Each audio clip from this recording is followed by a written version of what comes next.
Hello viewers and welcome back. This week we're looking at 10 of the most underrated films of the 2010s. Now this list is centred more towards our own opinions on what we personally believe to be some of the films that were either snubbed on the awards circuit, received weak box office returns, or were just generally less popular than they should have been.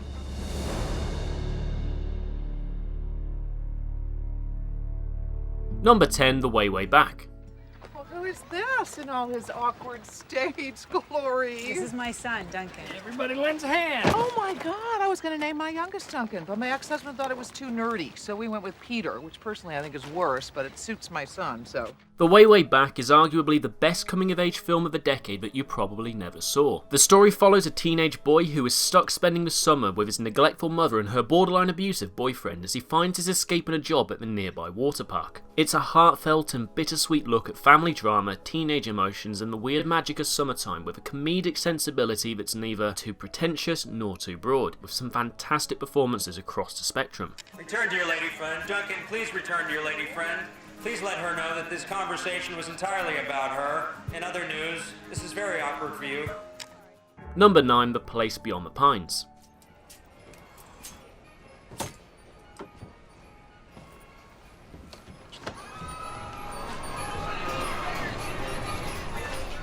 Premiering at the 2012 Toronto International Film Festival, it was quite a surprise that this film never really caught on, and that's a shame because it's a moving tale starring Ryan Gosling and Bradley Cooper about colliding legacies that we leave behind despite our best intentions to do right by our family. The story turns from a heist movie following Gosling's bank robber and evolves into a conflicted cop story featuring Cooper before making one last turn following the sons of both men. An incredible movie that absolutely deserves your time.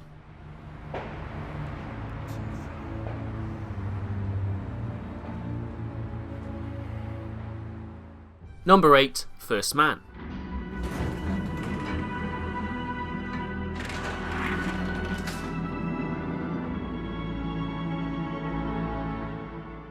Talented director Damien Chazelle eschewed expectations of an aspiring space epic with his subdued take on the life of Neil Armstrong and the infamous Apollo 11 mission. The film suffered from a bizarre backlash after its debut at the Venice Film Festival with some rather petty critiques of the film's omission of the planting of the flag, and was likewise written off by critics as Oscar bait, but its unquestionable top-tier technical prowess and incredible performance from Ryan Gosling made for another fantastic entry in the director's filmography, further proving his adept nature as one of the finest directors of this generation.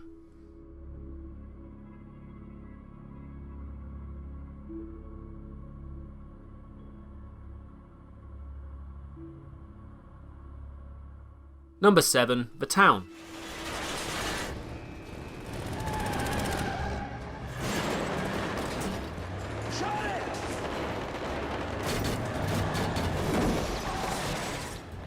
This crime thriller, starring and directed by Ben Affleck, takes place in Boston and follows four friends who rob a bank together. The film was generally quite highly praised by critics, especially for its tension, writing and Affleck's direction. However, it was generally disregarded on the awards front, with just a single Oscar nod for Jeremy Renner's performance, and likewise received relatively lukewarm box office returns for a film of this type. Nonetheless, The Town is one of the greatest crime thrillers of modern cinema, much of which is thanks to Affleck's performance and direction, and it's a film we would urge viewers to go and watch. They told me Brendan Leahy was coming down here to roll up on you with a Glock 21, so I came over here and I put him in the ground.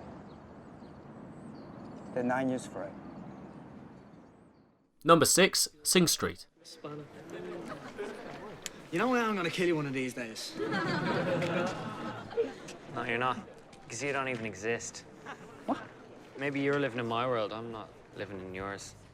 The 2017 Academy Awards faced some backlash when the song Drive It Like You Stole It from John Carney's 2016 coming-of-age musical Sing Street was left without a nomination for Best Original Song, considered by many to be a crime of cinema. Similarly, it's shocking how small of an audience have seen this movie in the first place. Set in Dublin in 1985, Sing Street follows Connor, a young outcast who starts a band to impress an aspiring model. The film is both funny and bursting to the brim with heart.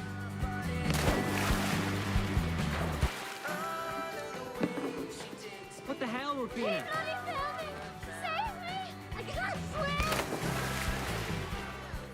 Number 5, The Nice Guys.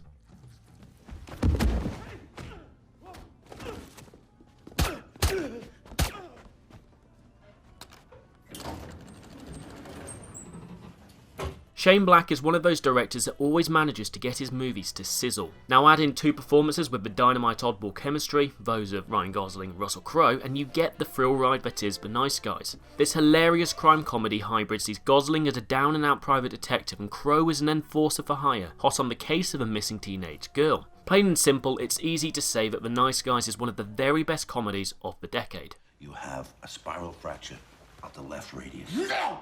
No! Deep breath.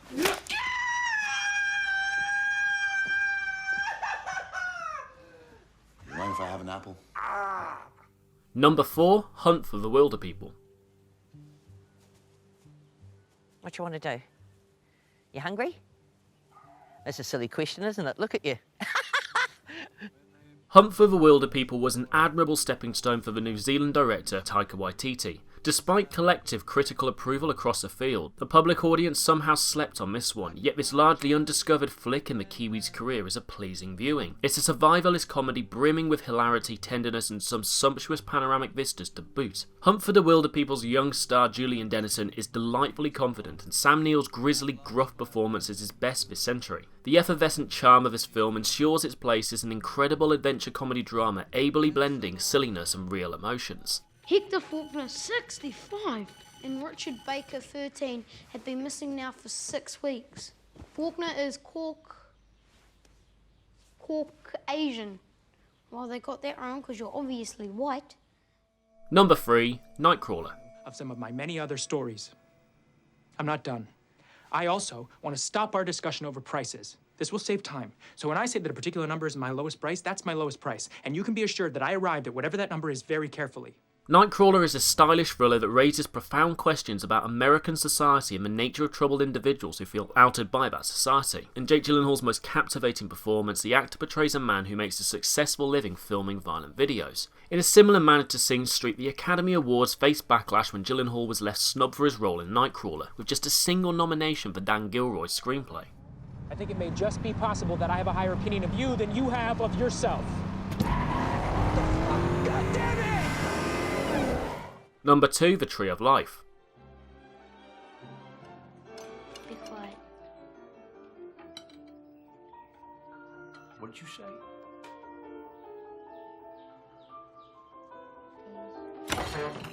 Terrence Malick's magnificent exploration of the beauty of life follows both the universe and spirituality through the lens of the family in Texas during the 1960s. Admittedly, The Tree of Life isn't for everyone, and we completely understand that. With limited dialogue and a heavy reliance on its cinematography over plot, the film is constantly swept aside. However, its deep exploration of the meaning of life through its stunning visuals is simply unforgettable, despite audiences sneering at it. Even if it's just for the cinematography alone, we would recommend a watch of this truly dazzling experimental drama.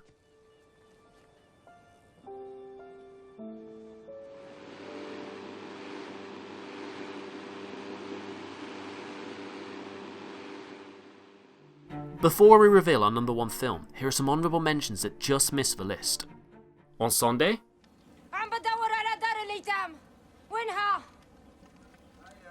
Once Upon a Time in Anatolia, Kendi göbeğini kendin kesmek mecburiyetinde kalıyorsun bir yerde. Anomalisa, Lisa? Yes? I was wondering if maybe you'd want to come to my room for a little nightcap. You Were Never Really Here, Beasts of the Southern Wild, Logan Lucky, Millie, I'm about to get naked back here. So no bacon. Number 1, Hell or High Water.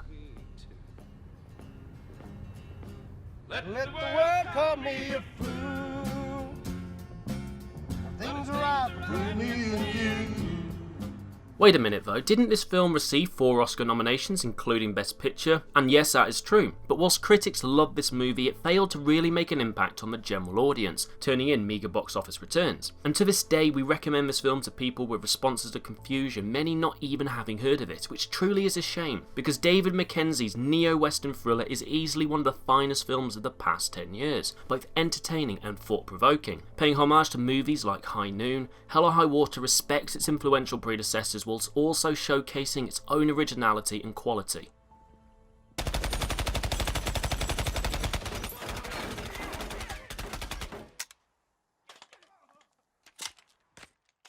Thank you for watching. Have your own opinions? Leave them in the comments below and be sure to subscribe for new content every week.